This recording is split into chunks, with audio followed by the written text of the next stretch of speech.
You guys can see this? Yes. Okay. So yes, as Dr. Martin said, I am Carrie. I am one of the OBGYN interns, almost second years. And I have kind of like just started my research career and hopefully going to keep making progress in that and getting more experience. Yeah. So I'm excited to talk to all of you guys, and we can, I think Bhushan can probably help me man the chat in case there's questions and stuff. Let's see.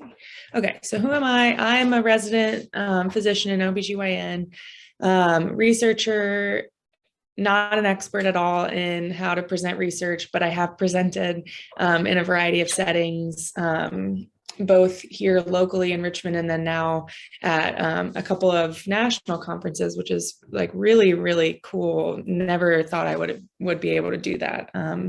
So lots of different perspectives, and but I know a lot of people on this call too have had a lot of cool experiences that hopefully we get to hear about a little later today and then also in future meetings.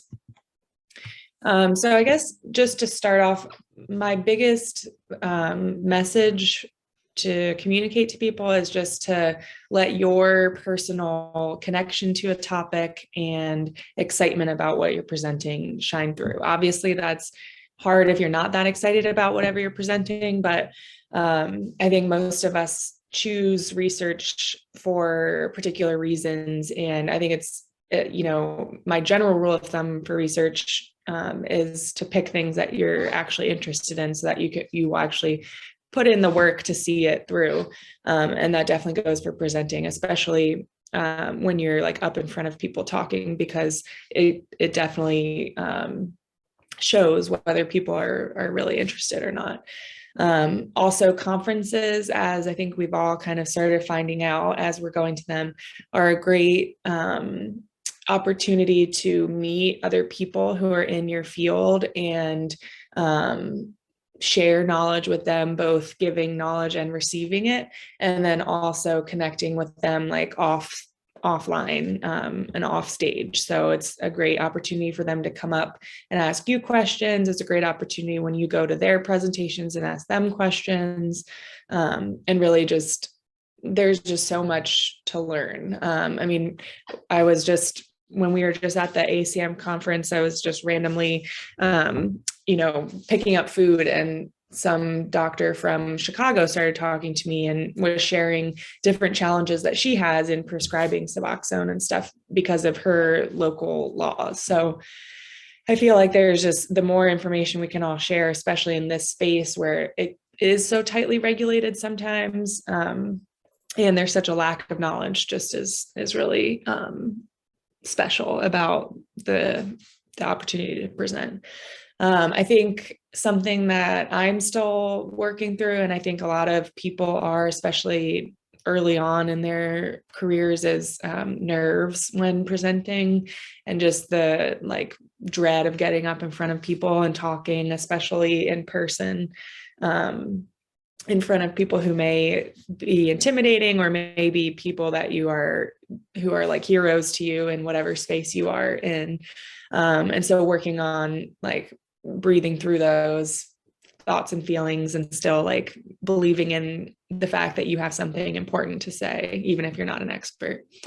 And then also in that same vein, trying to see if you can actually, relax enough to enjoy it a little bit. Because again, we all picked these fields or we picked these topics in this field because we enjoy it. So trying to let yourself really kind of open up into that experience. It's a little woo-woo, but types of presentations. There's a variety of scientific presentations that you can give at conferences. One that most of us have probably experienced or will experience is a poster presentation, where you make a poster, a large poster, with that's like detailing a specific study that is either in process or finished. And you present that usually amongst a bunch of other posters. And so typically you're standing there with your poster and people kind of wander through and then ask you questions pertaining to your topic, or sometimes there will be like a little group of people who move around and everyone listens to one poster at a time, and then there's time for questions.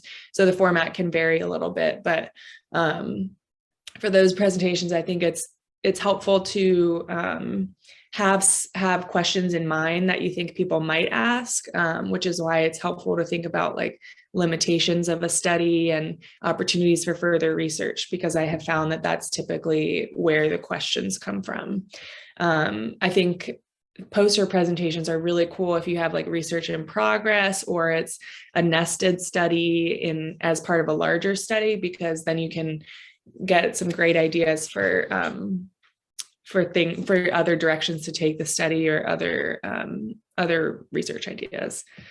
Also an oral or podium presentation where you're up in front of the audience and you're just kind of giving information, either with usually people will have slides as kind of an aid, but you're kind of expected to like give more of the flow of the talk rather than relying as much on the poster.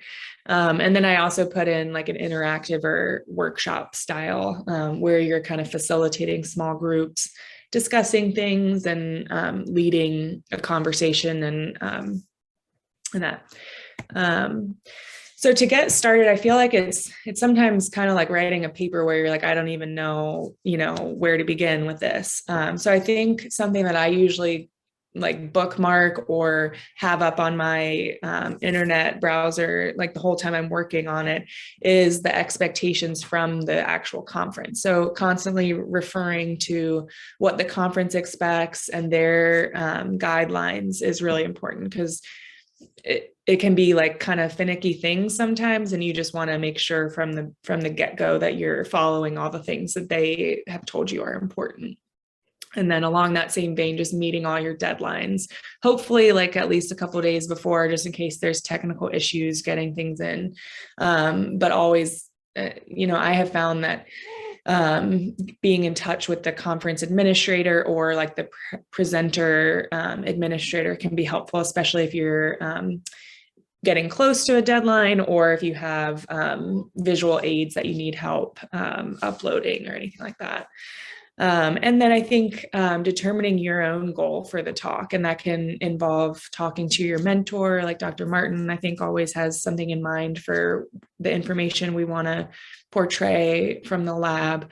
And then maybe your personal goal too, as far as, networking, like you want to start the conversation with, a certain topic, just keeping your own, like the conference's goal in mind, and then also your personal goal with the information that you're sharing. And then I think also throughout the whole process, it's really important to get feedback.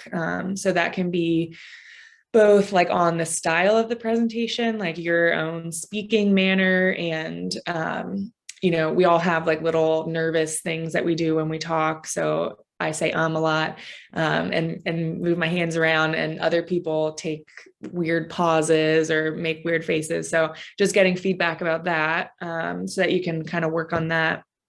And then also content feedback. So running it by people who are also in the lab or in the space that you're presenting in, just so that you're making sure you're presenting up-to-date information that's relevant.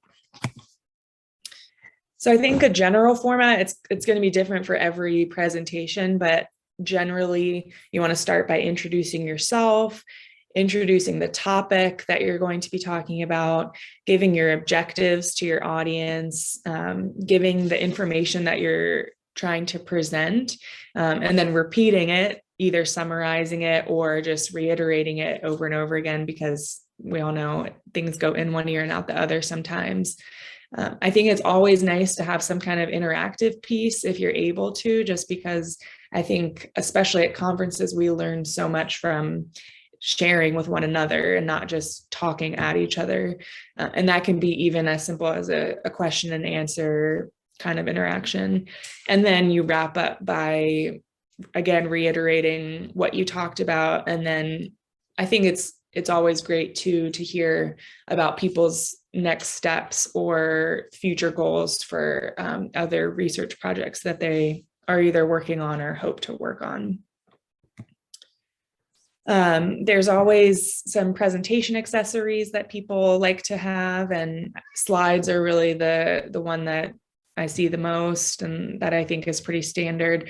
I think my one piece of advice for slides is that less is more. I think it's very tempting to write out your whole life story and the project's whole life story on your slides, but I think when people see a bunch of words on a slide, they just tend to read that instead of listening to what you have to say. And that's actually a lesson from Bhushan. So thank you, Bhushan, for that. He's always about parsing down all the words. And then audio visual, I think, can be really, it can be enhancing to presentations. I think it can be tricky just as far as getting things to work and making sure they transmit in a way that is helpful to your audience. I mean, we had one guy at our ASAM conference come up and say that he really couldn't hear the videos because he's hard of hearing, and so it was challenging for him to interact with the videos that we had. But it's hard to know exactly how things are going to play and what the setup of the room is going to be before you do it. But I think, again, trying to be in touch as much with the conference administrator as you need to in order to get some of those questions answered is helpful. I think personal stories are really great to just color in some of the dry information that we are giving in a lot of scientific presentations. I think patient stories are really helpful as much as we can include those. And then, any other people who are participating in whatever project you have, if it makes sense and is relevant to the presentation, just to include those. And then audience participation as well. So either in the form of a question and answer session, or I've seen little polls that people can pull up on their phone with a QR code, or, little quizzes and things like that. I think it's just important to test those out before the day of, so that you're not scrambling to figure that out. But I think that those can really just capture people's attention, because I think everyone zones out during presentations, and whatever we can do to just hook them back in and get them interested again in our information is good. Challenges and opportunities for presenting your research. I kind of touched on a lot of these. Nerves, imposter syndrome, I think, just continues forever to varying degrees, but just, again, keeping in mind that though you may not know everything, you can be confident in the work that you personally have done, and it's worth sharing, even if you feel like you're barely dipping a toe into the information. And then on the other hand of that, if you feel like your presentation would be enhanced by maybe bringing in people who are more senior than you and do have more experience or information, that's fine too. I mean, I think I would not be comfortable doing a few of the presentations I've done if Dr. Martin hadn't been right there, to fill in a lot of the information. So I think that's really helpful as well, and a huge advantage of a lab like this, where there's people of all different levels and experiences. And then anticipating questions, again, you can talk to other people in the lab, or talk to other people who might be familiar with your work, or just doing a brief literature search, or reading a few articles or abstracts on your subject topic, just to familiarize yourself with the work that's out there and current, so that you are informed and you can be confident about the answers that you give. And it's never wrong to say, I don't know that, or that's a great question. I need to look into that, or we can add that to the paper or anything, because it's just not possible to know everything that somebody might throw at you. So parting thoughts, mostly just practice. As I said, I don't think you can practice enough. Don't apologize for not being an expert or not having the knowledge or experience. Stand confidently in your knowledge, practice, and, I think just try to enjoy it as much as you can. And that's us.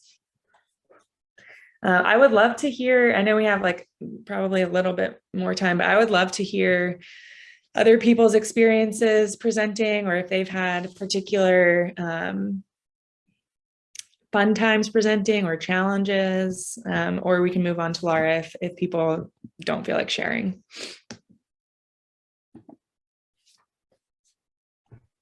Thank you, Carrie. That was great. And it was very timely. I don't know if we planned to have you present on this right after ASAM, but it just worked out really well.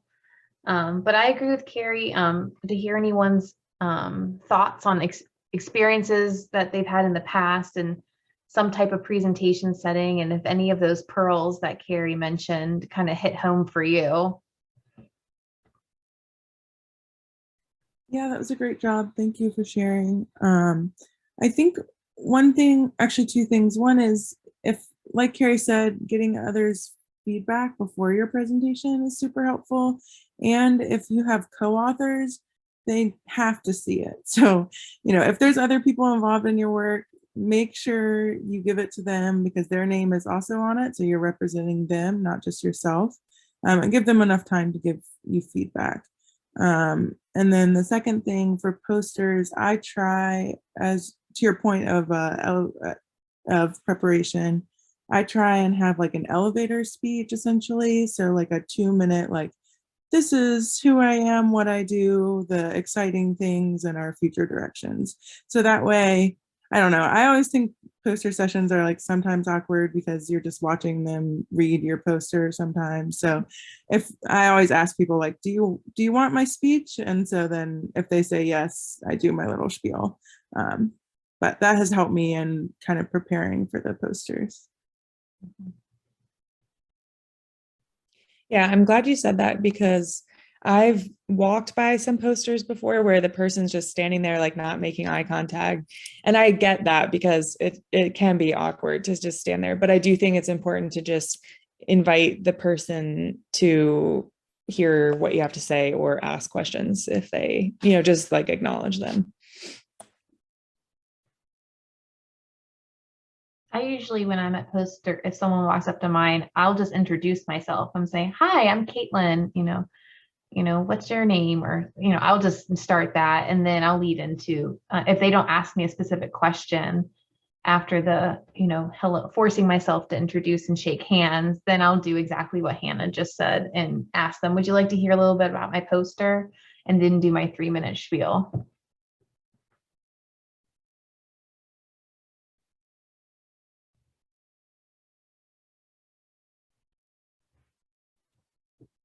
Any other pearls that people thought of when Carrie was going through her presentation, or anything else they would like to add and share for the group? We have a lot of people who are probably in the learning stages of scientific presentation, so it's very helpful.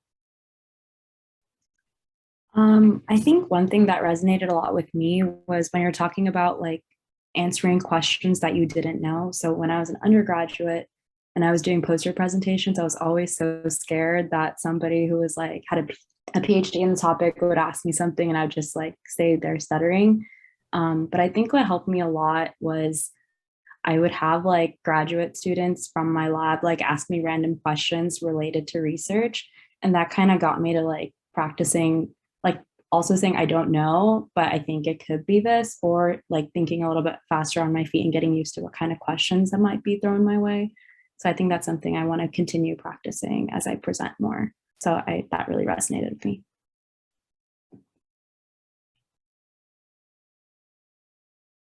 Yeah, I'll add to that too, is that we all kind of feel like that, like, oh my gosh, they're going to ask me something I don't know, or something that's going to intimidate you.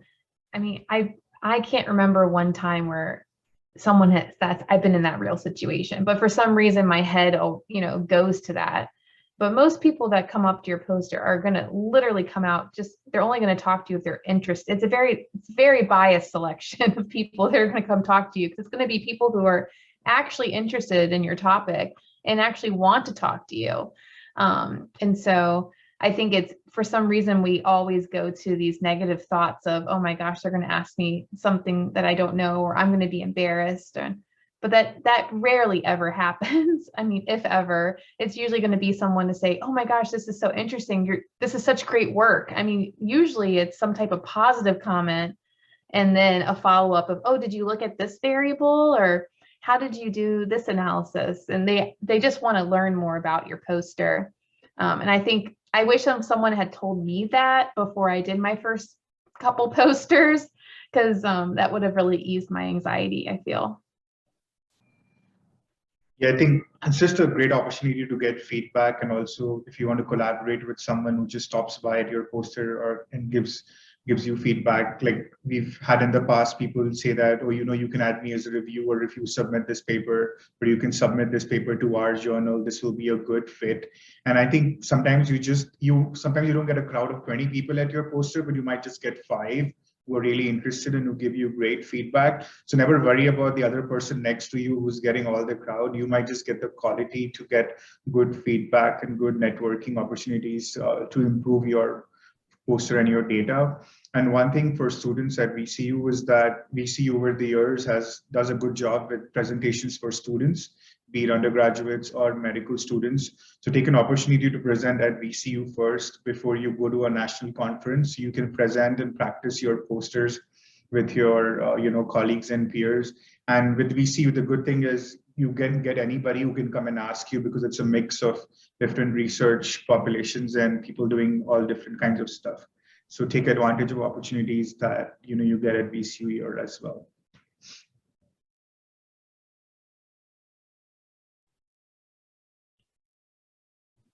Bhushan's also always great to practice with for poster presentations, for a pep talk. Much appreciated. Thank you, Carrie, for the shout out always. And for everyone who has not yet presented on behalf of the lab, you will practice. You will present at one of these lab meetings whenever you have an abstract accepted. And so like back, a few months ago, we were getting through all the ones that got accepted at ASAM and SASCOG. Laura has presented, Carrie has presented their research and in preparation for meetings. So you will get to practice in a very safe space because it's just us, but it's still nerve-wracking sometimes.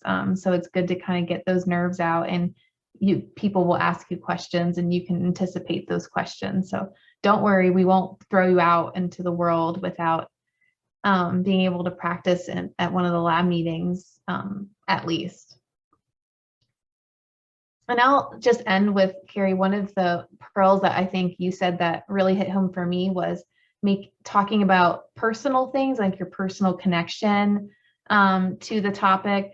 And the reason I mention it is that people have told me that many times is that whenever I give a lot of talks on what is addiction or opioid use disorder and pregnancy, for whenever people ask me to come talk about it. And a lot of times it's not a medical audience. But everyone has told me that the best part about my presentation had nothing to do with my slides and nothing to do with the information I gave. It was because they saw that I cared about what I was talking about, and that what they took away was some story, I guess, I gave about a patient that just, I talked about as an example, or they could tell I was passionate about the topic. And then they'll say, oh, I just really liked how it seems like you're really passionate about this. And then they'll add on to that something that I did want them to learn. So it wasn't what I taught them, that was the first thing. They remembered how I presented it. But it helped them remember one of the messages I wanted them to hear. And so I think it does help to be more effective conveyor of information and conveyor of stories too, because every research paper, research project, and clinical scenario, whatever you're talking about, is a story. And so I feel like I say that a lot when I'm giving feedback to students presenting is, you have this slide and that slide and this and that, but conveying it as a story, I think, is really important. And then it helps you. And when it's a story rather than regurgitation of like higher level information, I think then it comes across more eloquent. It comes across easier for people to understand. And your own little swag, you know, and behind there, I think comes across and helps people remember what you said better. So I think that is one of the biggest pearls, I would say. But that does take time to establish and work on, but that's by practicing, especially when you're new to presenting, can help you develop that style and help kind of get you more comfortable to let those personal aspects seep on through between your words and between your slides, because you're not going to do that at first when you're just practicing for the first time, because you're still trying to get those nerves out and the clunkiness out of the way. Great. Anyone else have any other questions or comments for Carrie?